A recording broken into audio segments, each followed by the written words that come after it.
Assalamualaikum warahmatullahi wabarakatuh. Ibu, Bapak, saudara-saudara yang saya hormati, kita kuliah kembali hari ini dan 5 hari ke depan kita akan membahas tentang anggaran pendapatan dan belanja negara yang biasa disingkat APBN ya. Jadi hari ini kita berbicara tentang postur, nanti selanjutnya kita berbicara beberapa detail.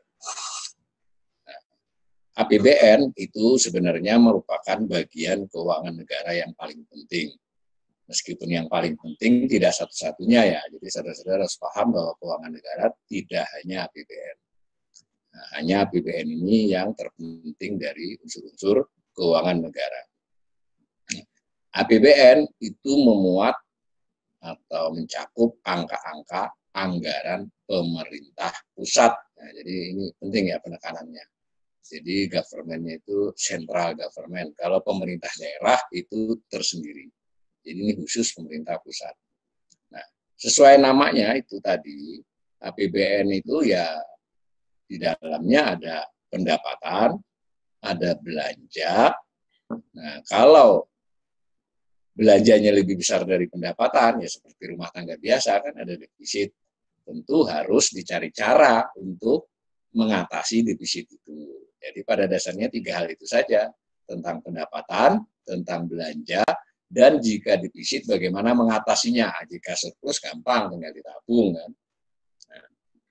Nah, tetapi banyak yang suka keliru mengambil data dari media massa, bahkan jurnalis kadang-kadang juga kurang teliti. Itu ada yang namanya R, rancangan APBN. Jadi APBN itu sendiri kan rencana, namanya juga anggaran.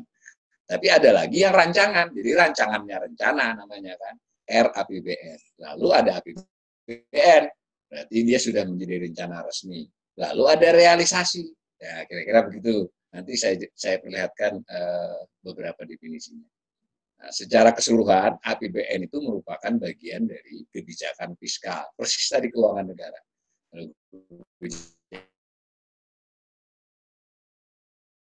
Kebijakan fiskal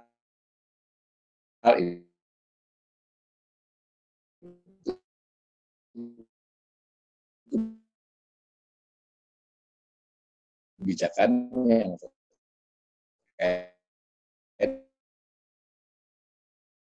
dengan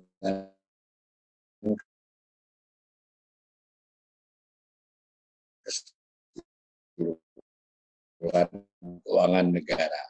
Karena misalnya tentang tarif pajak dari kebijakan secara umum adalah postur ya. Ya postur itu ya perawakan kan kalau sehari-hari kita.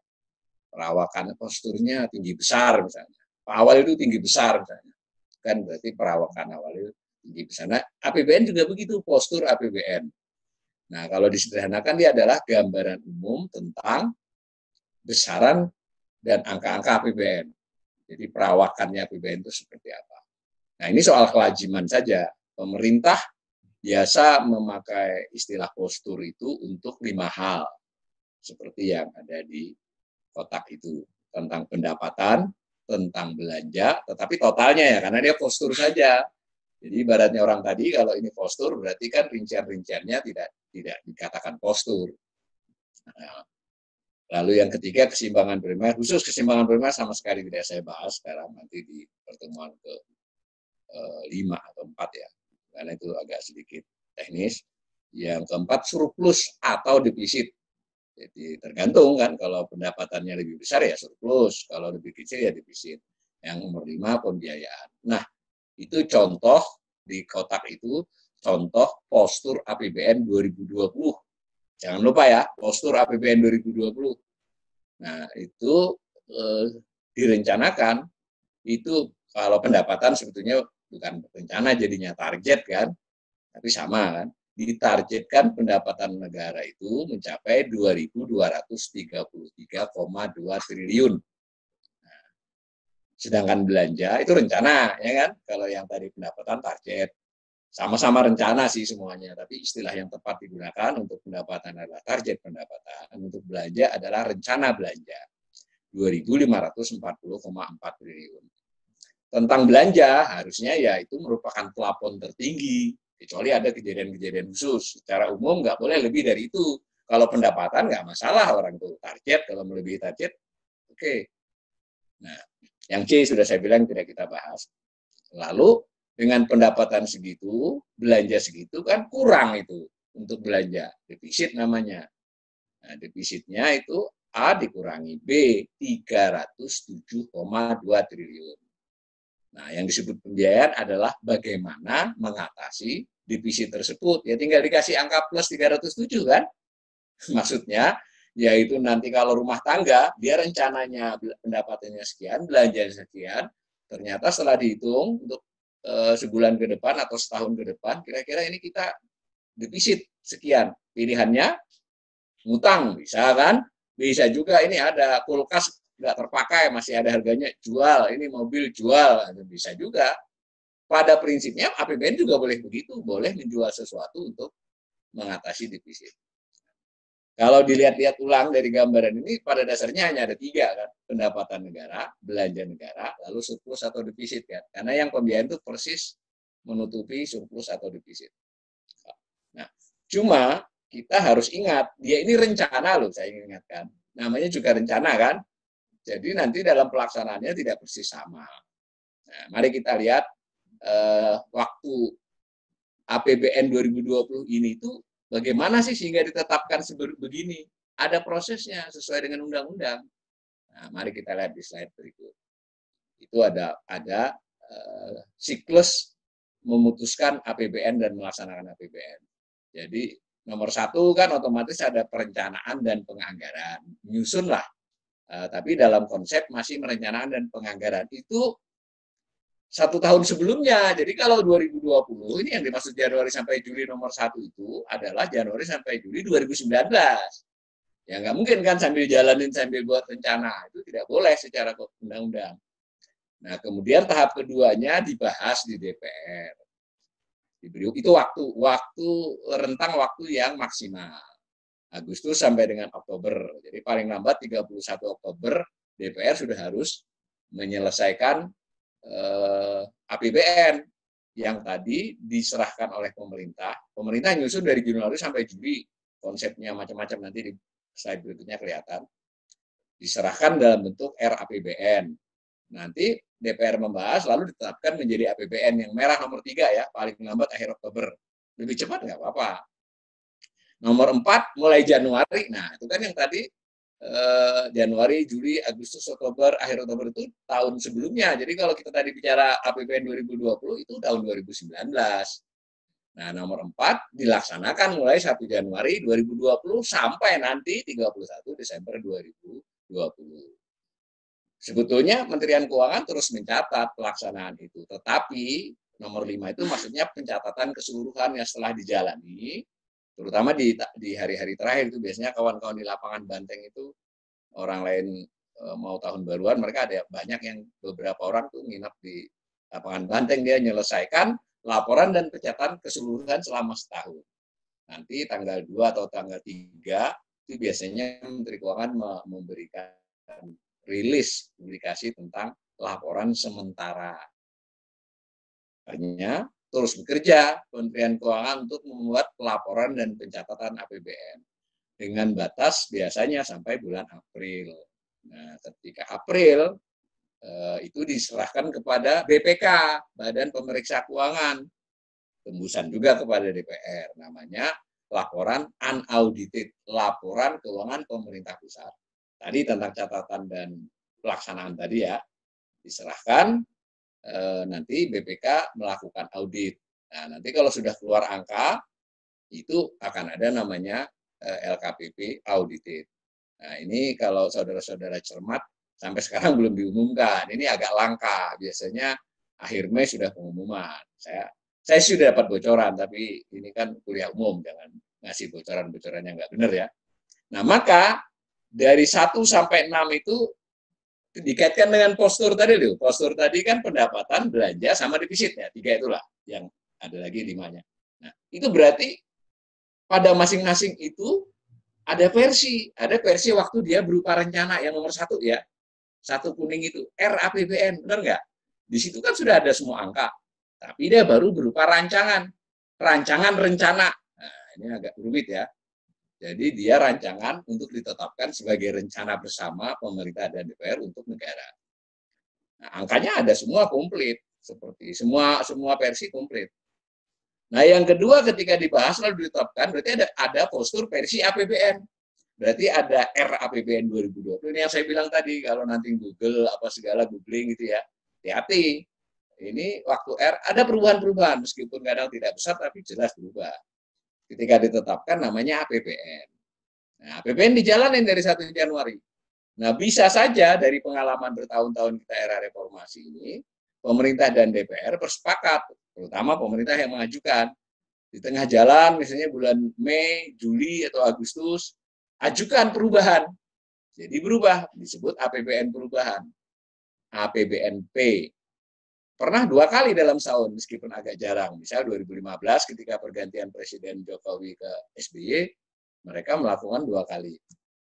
APBN perubahan. Nah, setiap penetapan versi itu membatalkan versi sebelumnya. Jadi ketika sudah ada APBN 2020, yang era APBN 2020 itu tidak berlaku.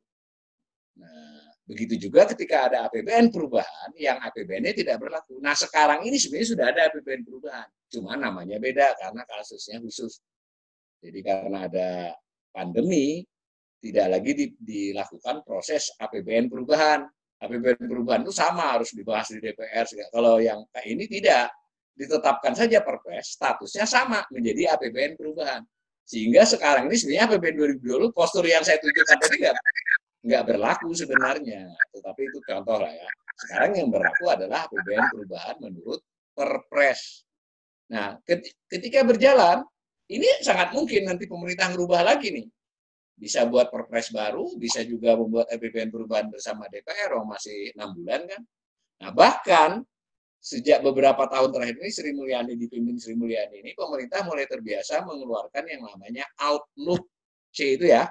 Outlook itu adalah perakiraan realisasi. Tidak resmi sebenarnya, ya resmi sebagai perakiraan, tetapi tidak mengikat secara undang-undang.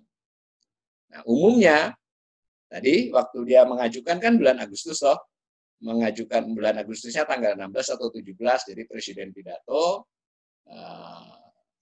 beberapa menit, kemudian diserahkan anggota DPR itu dokumen tebal tentang nota keuangan yang untuk isinya adalah pembahasan tentang APBN.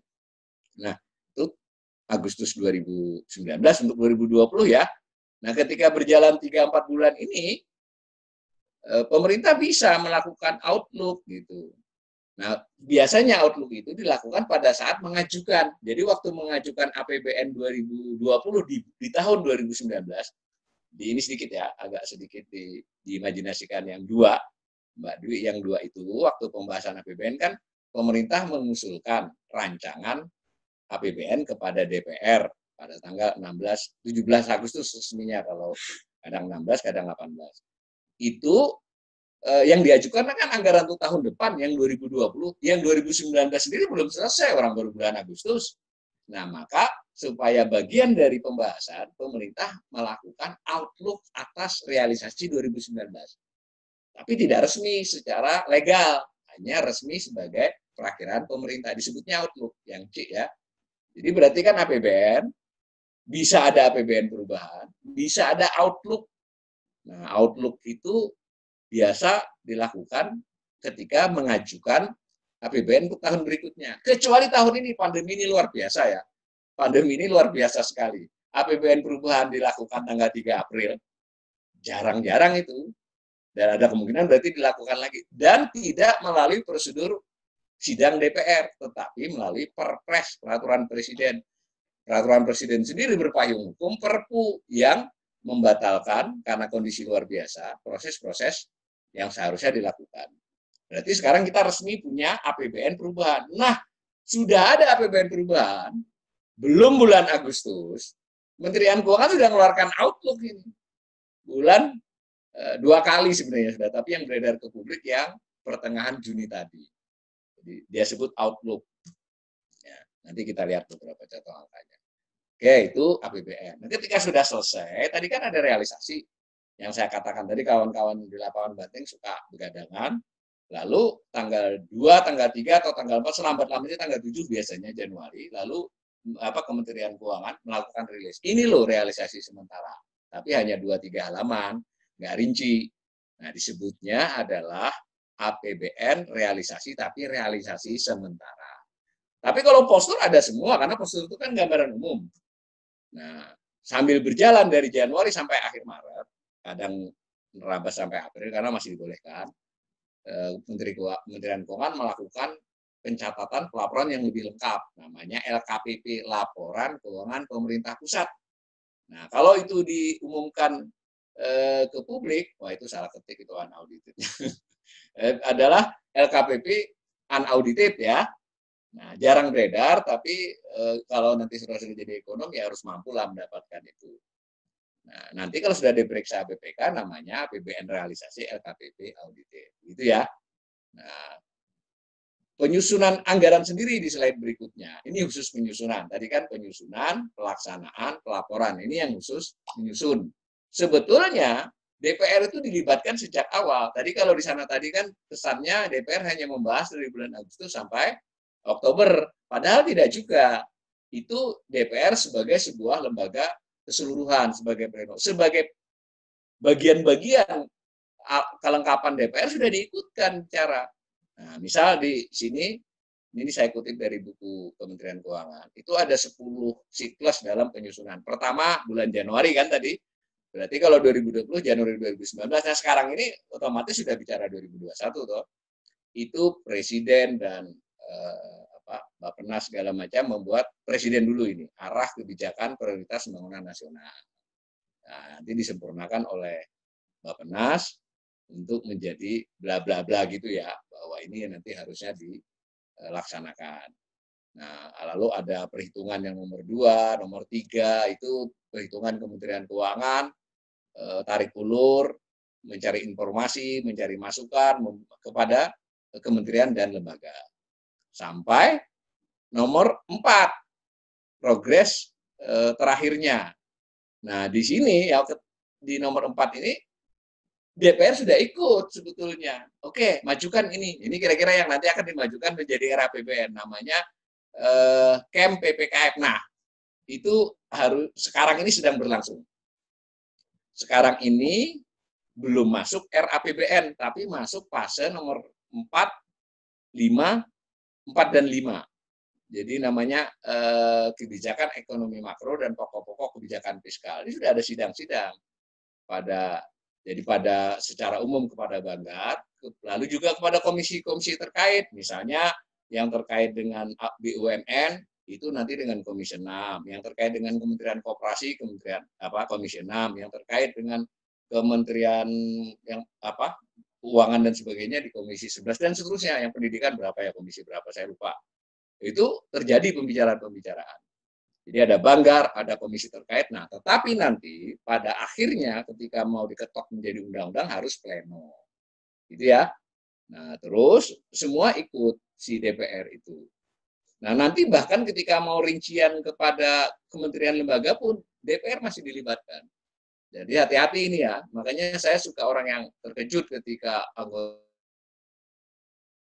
anggota DPR loh. Utang pemerintah segini, loh dia tuh kemarin waktu rapat bagaimana? Ada ngomong nggak? Kecuali dia di rapat ngomong, tidak didengar, dia teriak lagi di luar. Tapi kelihatannya tidak ada rekam jejaknya tuh ribut-ribut bicara tentang utang di MISA, ini contoh saja ya. Jadi saudara-saudara harus tahu bahwa APBN itu kesepakatan bersama DPR dengan pemerintah. Kira-kira begitu prosesnya. Nah, mari kita lihat. Oh, ini nggak ada ya. Ya ada. Nah, ke slide berikut, Mbak Dwi. Kelihatannya slide-nya pakai itu, lupa menghapus tadi. APBN 2020 tadi ternyata baru berjalan sampai 31 Maret, berarti baru 3 bulan. Tapi kan ada pandemi. Maret, 2 Maret, tetapi sebetulnya pemerintah udah tahulah dari negara-negara ini dan sudah ada sektor-sektor yang terpukul ya. Sehingga di Kementerian Keuangan itu udah rapat, saya diberi informasi bahwa sudah rapat sejak tanggal 20 Maret itu maraton rapat sampai 30-an Maret itu 10 hari. Sehingga nanti pada 1 April ada konferensi bersama, 3 April ada Perpres. Nah, Perpres 3 April itu yang merubah yang berstatus sebagai APBN perubahan, yang paling kanan itu, yang paling kanan dulu. Maka tadi waktu di postur yang di awal saya beritahu pendapatan ditargetkan 2.233,2, oleh Perpres dirubah target itu ketinggian karena ada pandemi. Tidak tanggung-tanggung turunnya, diturunkan targetnya menjadi 1.760,9 triliun. Kan gitu ya. Kemudian belanja, disadari bahwa perlu ada belanja-belanja tambahan, sehingga belanjanya naik sedikit menjadi 2.613,8. Ini nanti besok kita rincian belanja di hari Rabu, itu tahu meskipun di sini kelihatannya hanya bertambah sedikit, sebenarnya bertambah untuk COVID-nya banyak, karena rencana-rencana belanja semula dipindahkan ke situ sebagian. Dipindah-pindahkan tetap nggak cukup, sehingga ditambahi jadi 2.613. Nah, dengan demikian yang semula defisitnya hanya 307, ya toh, menjadi 853. Nah, karena defisit 853 ya harus dicari bagaimana caranya menutupi defisit 853 itu. Nah, kalau yang kiri ini untuk menjelaskan saja seperti saya katakan tadi, itu kalau dilihat postur bertambahnya kan kurang dari 80-an saja, tapi sebenarnya bertambahnya belanja itu 400 tuh di sebelah kiri itu ya. Karena sebagian belanja yang semula dianggarkan itu dipindahin ke sini. Tentang rinciannya kita akan bicara di hari Selasa untuk belanja. Nah, yang berikutnya dari gambar tidak dijelaskan hari ini. Ini untuk mengetahui saja bahwa APBN 2020 yang tadi ditetapkan pada Agustus 2019, Agustus ya, biasanya kan Oktober, tapi karena kemarin mau pergantian dipercepat. Nah, baru berjalan 3 bulan, itu sudah dirubah menjadi APBN perubahan melalui Perpres. Ini angkanya. Nah, mari kira-kira kalau digambarkan dalam bentuk ini seperti ini. Itu sama dengan slide sebelumnya, tapi biar kelihatan banget tuh. APBN pendapatannya segitu turun jadi segitu. Yang kanan APBN dinaikin sedikit belanjanya, akibatnya defisit melebar dari 307 menjadi 853, bertambah 545 triliun. Nah, sedangkan tentang berapa persen dari PDB itu nanti kita bahas di slide paling belakang biar nggak pusing. Nah, kita mau tahu baru berjalan itu 3 April ya, kira-kira sebulan lebih, 2 minggu lebih, seminggu mungkin. Di slide berikut itu pemerintah udah menghitung ulang lagi, ternyata Perpres kemarin juga kurang tepat. Apanya yang kurang tepat? Nah, itu gambar itu, ini dari 15 Juni. Itu ternyata tadi yang pendapatan 1.760 ketinggian. Yang benar itu kira-kira 1.691. Tapi ini outlook ya, dia belum punya dasar hukum nih, tetap patokannya Perpresnya. Tapi ini kan saya sudah katakan ini outlook, perakhiran pemerintah sendiri loh. Makanya saya sengaja potong biar nggak ngutip. Itu ada gambar dari slide-nya Bu Sri kan, supaya itu memang dari sana, bukan dari saya. Nah, lalu belanja. Wah, ini ternyata mau bansos, mau ini banyak ya, nggak cukup 2.613, naikin jadi 2.720. Apa akibatnya? Ya defisitnya menjadi lebih lebar, yang semula 852,9 jadi 1.028. Nah, persen dari PDB-nya itu nantilah. Itu bisa di ini ya. Nah, mari kita lihat di slide berikut untuk tahu apakah pendapatan yang ditargetkan oleh APBN 2020, lalu juga oleh Perpres, lalu sudah ada outlook, itu dibandingkan dengan tahun-tahun sebelumnya bagaimana? Nah, ini menarik. Yang biru paling kanan itu aslinya APBN ya tadi ya. Nah, realisasi yang biru 2019, realisasi. Biru 2019 ditunjuk Mbak Dwi. Nah, itu realisasi pendapatan ya. Realisasi tapi dari LKPP unaudited. Waktu realisasi sementara itu selisih barang 10,5 triliun, audited, nanti audited bisa jadi selisih 2-3 triliun. Tapi pegang dulu angka itu 1.958,6 triliun. Semula APBN itu ambisius loh, mau naikin menjadi 2.233 kan. Nah, artinya target semula itu kenaikan 14,02%. Saya sudah menulis beberapa bulan yang lalu, sejak awal saya sudah bilang ini pendapatan. Oh, itu dulu nggak ada COVID itu. ini ngawur ini, kira-kira gitulah. Saya tentu tidak pakai bahasa ngawur ya. Orang biasanya tuh itu, nah untuk tahu apakah target segitu ketinggian ya gampang. Kita cari tahu sebelum-sebelumnya rata-rata naik berapa. Ya gini, misalnya saya pengen bulan depan, tahun depan berpendapatan 100 juta sebulan. Nah, tahun kemarin 20 juta, sebelumnya 19 juta. Ya gimana saya bisa melompat? Kira-kira begitu logikanya. Oh, tapi siapa tahu pemerintah punya alasan yang kuat. Ya kita lihat angkanya. Dari angka tahun 2000 sampai 2019 itu ada sampai 2018 LKPP audited ya, sudah diperiksa BPK. Khusus data 2019 LKPP unaudited, tapi selisihnya sedikit dengan audited biasanya. Nah, itu saya kasih analisa saya. Saudara bisa buat analisa sendiri. Benar, pada tahun 2001 sampai 2004 itu kenaikan mencapai 19,57% per tahun. Tahun 2005 sampai 2009 rata-rata kenaikan pendapatan 17,5%. Trennya menurun. Yang kita pakai adalah yang biru menunjukkan nominal, yang garis itu menunjukkan presentasi dari tahun sebelumnya. Yang biru skalanya sebelah kiri itu 500, 1000, 1500, yang kanan persen. Nah, selama pemerintahan Jokowi era 1 2015 sampai 2019 itu kenaikan rata-ratanya hanya 4,49, 4,5% per tahun. Tiba-tiba ambisi di periode kedua ini tahun pertama pengen naik 14% sebelum Covid loh. Nah, itu sudah catatan pertama. Nah, kemudian Perpres menjadi 1.760. Kalau 1.760 dibandingkan 2019, bukan dibandingkan 2020 ya grafik itu ya, tapi dibandingkan realisasi 2019, itu berarti pemerintah mengakui akan terjadi penurunan 10%. Ya toh? Nah, yang satunya lagi perkiraan YHN yang saya pimpin ya ekonomi. Kalau menurut saya turunnya lebih lagi. Sebenarnya nanti menurut dugaan kami di YHN, itu pemerintah hanya akan dapat 1.600 triliun. Dan perlu diketahui dugaan saya ini saya keluarkan tanggal 25 April, jadi berapa? 2 bulan yang lalu ya.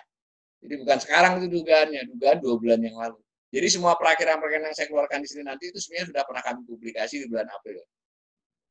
Nanti kita lihat yang benar siapa itu, outlook pemerintah apa outlook IHN. Nah, sekarang belanja. Nah, yang belanja. Tadi kan pendapatan. Ingat, postur itu pendapatan, belanja, dan defisit atau surplus. Nah, belanja itu, saya tidak kasih warna ya. Terpaksa Anda lihat dari tahun. Nah, semula tahun 2020 itu direncanakan belanja itu 2.540. 2.540 itu sudah naik sebanyak 10,2% dibandingkan tahun 2019. Ini termasuk kenaikan tertinggi. Jadi sejak awal APBN kita itu tanda petik ya boros gitu loh sebagai rencana. Biasanya naiknya cuma 4 berapa itu 5, 9, 7. Kok tahun 2020 ini ambisi sekali naiknya pesat. Sudah begitu tiba-tiba Covid terpaksa nambah lagi kan. Nah, nambah lagi jadi 2.613. 2.613 itu dibandingkan dengan realisasi 2019 naiknya 13,41%. Nah, sekarang kami dari IHN gimana? Ya, menurut kami kayaknya pemerintah mau tidak mau akan belanja lebih besar dari itu. Menurut perhitungan kami di IHN itu nanti pemerintah terpaksa belanja 2.750 sehingga naiknya gede banget. Nah, itu ya. Nah, maka kalau digabungkan dua grafik tadi jadi begini toh, grafik belanja, grafik pendapatan. Cuma saya anggap di atas semua ya. Nah, yang abu-abu itu defisitnya. Itu sama dengan data-data tadi di atas, cuma dibuat menjadi satu. Nah, maka APBN 2020 itu merencanakan defisit hanya 307 triliun. Ketika Perpres sudah meledak menjadi 852,90. Kami IHN menduga 1.150. Macam itu ya. Nah, data-data itu menunjukkan defisit pendapatan belanja. Memang kita selalu defisit. Cuma belakangan itu balok abu-abunya agak gede ya, dulu mepet-mepet itu. Nah, biasanya analis ekonomi dan juga pemerintah jarang mau mengungkapkan angkanya, tapi mengungkapkan persentasinya. Ya, defisit memang meningkat, tetapi kan PDB meningkat. PDB kita sudah pernah kajian ya, pendapatan nasional. Sehingga kira-kira begini orang, ya saya defisit 10, tapi pendapatan saya kan naik, sehingga persentasi dari pendapatannya berkurang. Ini memang analisisnya lazim. Nah, sebelum masuk ke rasio defisit terhadap PDB, saya jelaskan dulu ini angka PDB. Ini sebenarnya pernah kita kaji, tapi kadang orang lupa ini. Nah, PDB yang dimaksud ya seperti itu. Nah, pada tahun 2019 Mbak Dewi ditunjuk PDB Indonesia itu, PDB atas dasar harga berlaku yang dipakai ya, 15.834 triliun. Ya toh? Nah, pada tahun 2020 berapa? Belum terjadi. Yang ada berarti kan adalah proyeksi, dugaan, asumsi. Nah, si APBN 2020 tadi mengasumsikan, APBN loh ya, bukan Perpres, PDB adalah 17.400. Itu juga asumsi yang terlalu optimis berdasarkan gambar-gambar tahun sebelumnya. Jadi memang APBN 2020 kalau buat saya sebagai pengamat fiskal itu relatif bermasalah sejak sebelum COVID. Jadi COVID ini menambah masalah di atas masalah. Kalau lagunya ada itu, menaruh luka di atas luka lama, itu kira-kira begitu ya. Nah, kemudian kalau kita lihat Perpres itu pemerintah tidak menyebut angka 16.820. Tetapi kalau kita rajin mengamati fiskal, tahu. Karena pemerintah bilangnya begini, ketika 307 triliun, itu defisitnya adalah 1,76%. Tidak usah disebut PDB-nya. Kalau kita belajar matematika kelas 5 SD ya, kalau di kuisnya Amerika itu berarti kan ya tinggal dicari 100 dibagi 1,76 dikali 307 itu dapatlah angka 17.400. Kalau dibalik 307 dari 17.400 itu adalah 1,76%. Nah, di Perpres pemerintah nggak ngomong PDB, ngomongnya kami akan defisit 852,9 triliun ya, 852,9 atau nah Perpresnya ada bunyinya 5,07% dari PDB. Jadi ini kayak kuis ini jadinya. Pertanyaannya berapakah PDB? Ya, gampang toh. 100 dibagi 5,07 dikali 852,9 dapatlah angka PDB-nya 16.820. Lalu kita bertanya, apakah 16.820 itu realistis? Apakah mungkin nanti kita mencapai 16.820? Kalau menurut saya tidak mungkin. Kira-kira gitu loh. Maka kami di IHN meramalkan itu PDB hanya akan mencapai 16.450. Apa artinya? Artinya adalah pada rasio PDB, rasio defisit. Nah, di gambar berikut. Nah, itu gambar ya. Gambar berikut yang 2020 itu dulu. Yang min 307,23. Itu kan APBN. Yang merah ya. Yang merah Mbak Dwi. Ya, itu kan dari data kita adaptasi pemerintah semula di APBN, pemerintah dan DPR, saya juga suka salah nih. Pemerintah dan DPR menetapkan APBN yang defisitnya 307,23 dan dinyatakan sebagai min 1,76% dari PDB. Berarti PDB-nya 16.820. Nah, ketika pemerintah mengatakan di dalam Perpres, sebetulnya DPR juga jadi menyetujui karena menurut undang-undang jadi APBN perubahan. Terpaksa menyetujui setidak-tidaknya. Itu berarti PDB-nya adalah tadi 16.820 sehingga dapat defisit min 5,07. Nah, berapakah pertanyaan pertama, berapakah defisit yang sebenarnya? Lalu kalau rasio berapakah nanti PDB yang sebenarnya? Dibagi. Nah, itu ramalan kami. Ramalan sejak April lalu itu belum saya rubah min 7. Menarik ya sebenarnya. Pada saat yang bersamaan tadi slide berapa tadi? Ternyata di Juni tadi pemerintah udah lebih geser. Jadi ketika di APBN ditaruh 5,07, di Outlook 15 Juni tadi sudah mengatakan defisit akan 6,27%. Nah, berarti kan IHN kelihatannya akan benar nih. Nanti sebentar lagi geser lagi ke arah 7. Mungkin. Sebenarnya saya juga nggak suka kalau ramalan buruk itu terwujud ya. Tapi kok nggak dari awal saja terus terang bahwa ini kondisinya susah. Nah, kira-kira begitu ya.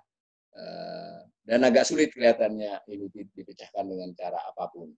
Kalau konservatif, kemungkinan ya defisitnya di antara 6,5%, min 6,5%. Baik, mari kita simpulkan kuliah ini secara umum. Pertama, kita sudah tahu postur APBN yang utama itu hanya 3 ya, pendapatan, belanja, lalu surplus atau defisit. Nanti ada postur yang disebut pembiayaan, itu adalah bagaimana mengatasi defisit. Kemudian kita juga tahu dari kajian tadi APBN itu sejak tahun 2000 itu selalu defisit.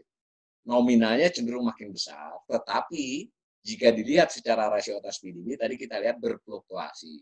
Dengan kecenderungan di 5 tahun belakangan ini agak tinggi, selalu dia nyaris mendekati 2,5%. Nah, batas Undang-Undang Keuangan Negara itu defisit hanya boleh maksimal 3% dari PDB. Itu artinya kenapa pakai PDB kalau Anda bingung. Kok pakai PDB? Iya, karena undang-undangnya begitu. Undang-undang tahun 2003. Nah, karena undang-undangnya begitu, ada COVID, mau tidak mau harus ada payung hukum. Pemerintah membuat payung hukum berupa peraturan pemerintah pengganti undang-undang. Lalu itu sudah disidangkan oleh DPR, ditetapkan menjadi undang-undang. Jadi sekarang undang-undang sudah perpu itu, bukan perpres ya, perpu. Bahwa 2020, 2021, 2022, khusus 3 tahun itu, boleh lebih dari 3%. Berapa boleh lebihnya? Tidak disebutkan. Nah, itu tidak disebutkan. Ini yang menimbulkan wacana, ini mau defisit berapa. Nah, gitu ya. Dan untuk APBN 2020, karena juga pandemi ini kita semua juga mengakui bahwa pemerintah kesulitan, itu kita belum tahu pasti apakah masih akan bergeser lagi pendapatan dan belanja itu. Yang paling rawan itu adalah kemungkinan target pendapatan bisa lebih rendah lagi dari itu. Saya masih bersekitar 1.600, pemerintah sudah mulai nurunin menjadi 1.690, belanja pemerintah menaruh 2720, saya dan kawan-kawan di IAIN menaruh 2750. Pemerintah masih optimis, PDB masih 16.820, saya sudah membuka PDB itu adalah 16.450. Nah, begitu ya, nanti kita di besok itu khusus pendapatan. Lalu lusa khusus belanja, lusanya lagi kita bicara tentang surplus defisit dan pembiayaan. Kurang lebih begitu. Mudah-mudahan kuliah ini ada manfaatnya. Kalau ada pertanyaan-pertanyaan, silahkan di grup WhatsApp. Nanti kita, insya Allah kita sebisa-bisanya kita jawab. Assalamualaikum warahmatullahi wabarakatuh.